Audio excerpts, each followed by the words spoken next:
It is time to get into the most highly debated, the most controversial, the most confusing rookie evaluation that I can remember, at least in the last 5 years. We're talking about Travis Hunter, the cornerback slash wide receiver out of Colorado. We're going to take two different approaches to this episode when it comes to how we're going to evaluate Travis Hunter. John's going to talk about him in the context of a pure wide receiver. I'm going to talk about him in the context of a hybrid wide receiver cornerback to give you the full range of outcomes for the prospect out of Colorado. If you learn even one new thing about Travis Hunter on this episode, make sure to give it a like and drop us a comment. How early is too early for Travis Hunter? That's the question a lot of folks are going to be asking. So let's get into it. In my lifetime, the Heisman Trophy started as a running back award, probably for the first 20 years.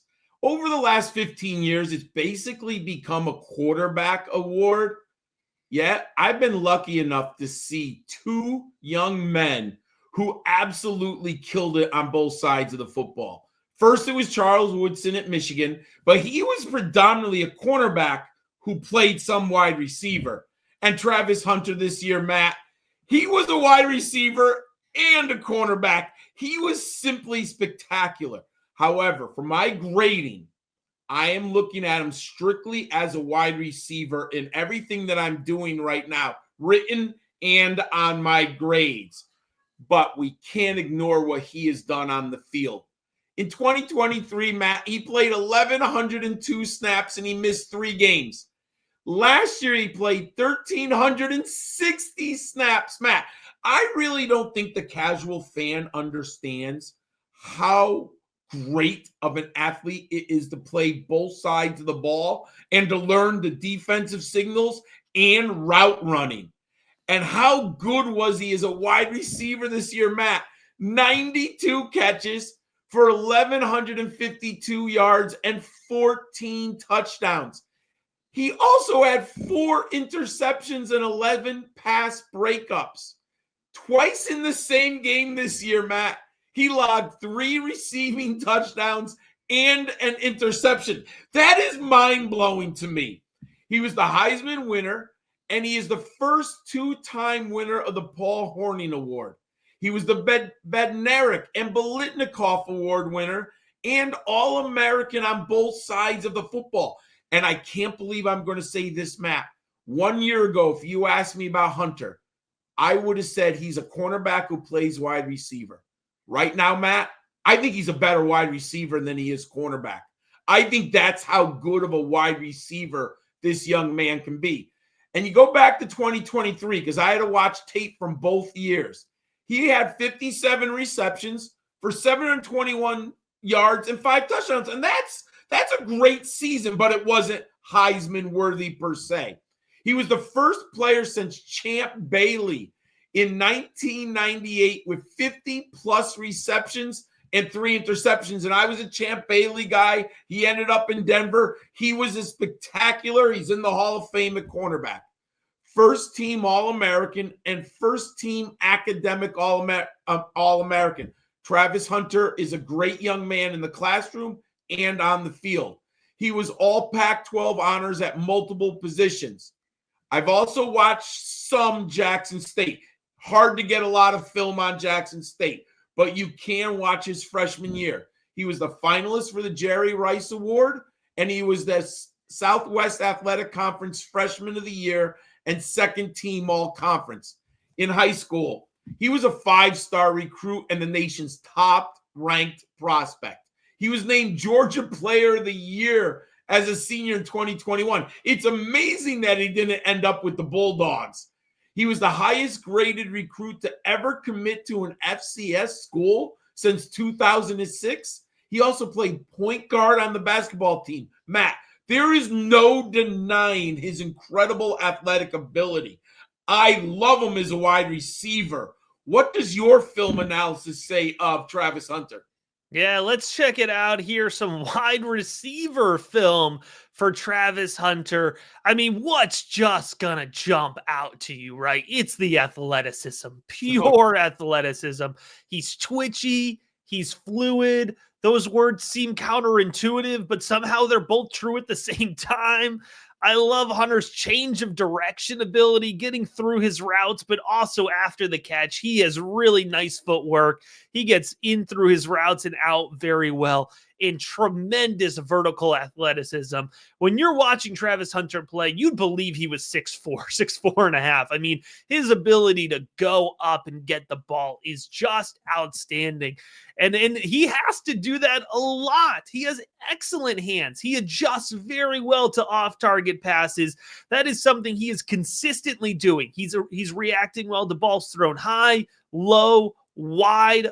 You'll see him oftentimes winning along the boundary, extending his body, keeping good balance.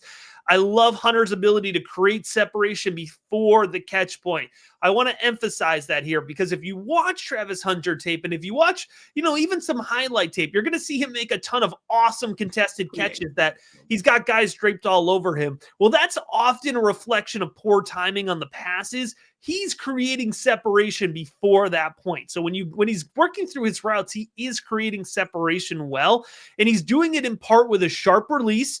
He wins off the line of scrimmage. He's not afraid to use his hands, crossover in front of a defender, but it's his excellent footwork that really serve as the basis of his route running ability. Now, this is an interesting thing I don't hear enough people talking about when it comes to Travis Hunter and his route running ability. I think he runs a basic route tree, right? If you watch, it's a lot of slants. It's a lot of outs. He's got a nice post route. He's certainly not stemming. Most of what he's doing is actually improvising. If you see, Sanders takes a lot of time in the pocket, and you'll see Travis Hunter doing a lot of improvising. Now, I point that out not to knock him or critique him, right? I think his basic route tree is a reflection of the fact that he's not really getting coached up as a wide receiver, right? He's primarily getting coached up and primarily playing defensive back. So that's an opportunity for an NFL team to really develop him even further, which is a really exciting concept. Again, if he's playing wide receiver full time. I will say, I don't think Hunter is outstanding after the catch, but he does well enough. He catches the ball well in stride, continues upfield, and I think he's got some good field vision. He's not the most purely elusive guy, but he definitely has some shake to his game. So overall, I mean, one of the best, most exciting wide receiver prospects that we have seen over the last few years. You understand why people are so hype on Travis Hunter and why folks are considering him to be a really elite level prospect. Something, John, I'd consider to be elite level is the resources available over at patreon.com/rookiebigboard. If you head on over there, the link will be in the episode description. You're going to get access to our custom website with over 80 full rookie profile articles with film breakdowns, full grade evaluations, 80 players. Folks, it's February. We are ahead of the game. Nobody is as in-depth. Pair with that Devy rankings, dynasty rankings, personalized advice, and a super active rookie big board Discord. So many resources to get you ahead of your league mates for just $5 a month, or even better, save 15% off now with an annual membership. Again, the link to join will be in the episode description. So the film review, outstanding. The background, it's enticing. What about the stats? Let's get into that next. Matt, his receiving stats are really impressive. And you mentioned his fluidity and his twitchiness. I will say, combined with body control, he is a contortionist. I absolutely loved watching him catch the ball. And I would add that he has excellent hands. I also believe, Matt, you're right. I don't think he's practiced 100% route running. I think it's just incredible athleticism and intuitiveness. But I do think he has an inherent understanding of cornerbacks because he plays both sides of the ball. I think this actually helps him running routes and identifying weaknesses in cornerbacks because he understands the position so well.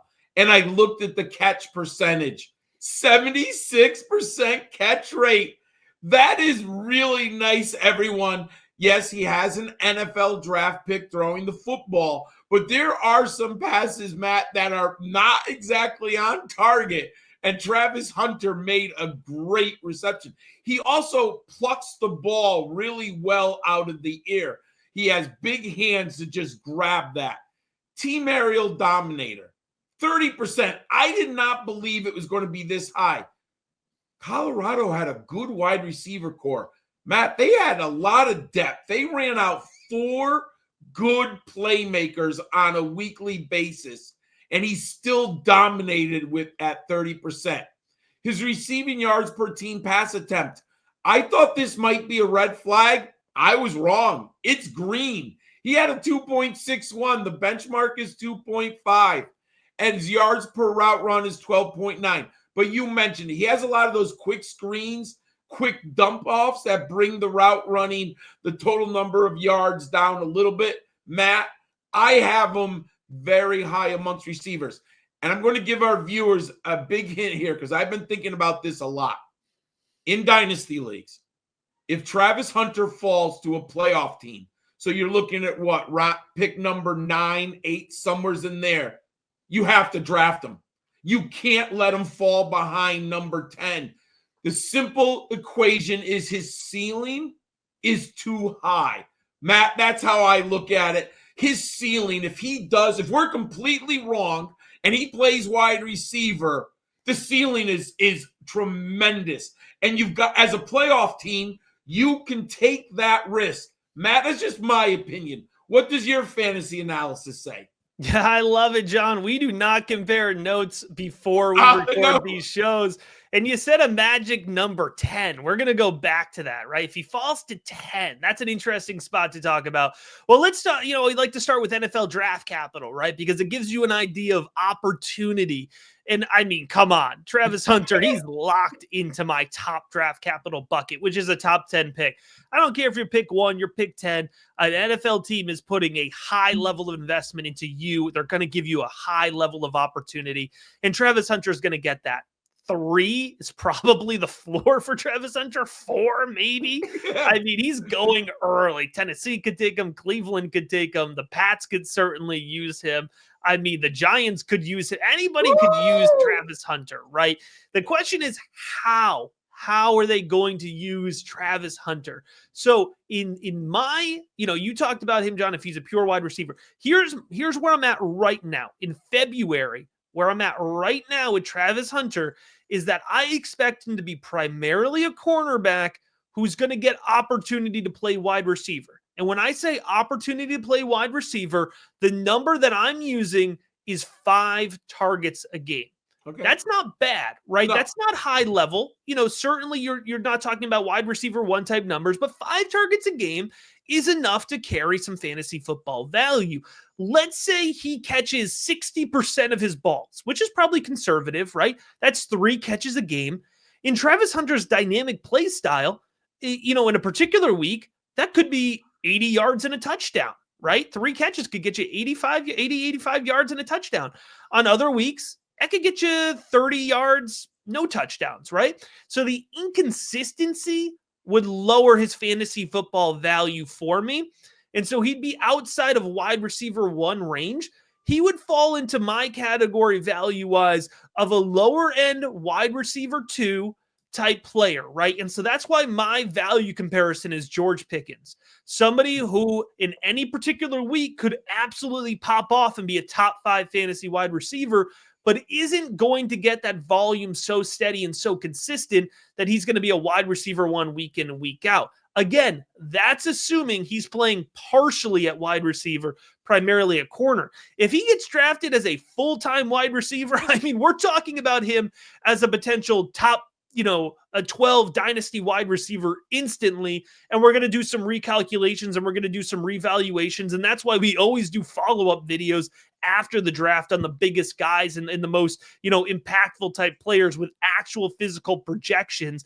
But for me, it's all about how does that player fit into a projection sheet? And right now, that's how Travis Hunter fits into my projection sheet. John, by the way, that projection sheet, is available to all Rookie Big Board patrons, along with personalized advice in the Rookie Big Board Discord, Dynasty rankings, Devy rankings, 80 plus and counting rookie profile articles, and of course, the Rookie Big Board itself. Excellent, insightful, unmatched rookie rankings and advice. We are continuing. This class is going to stay in session all throughout rookie draft season with the FF Educator, with the Gridiron Scholar. We're going to be back soon to break down another rookie prospect.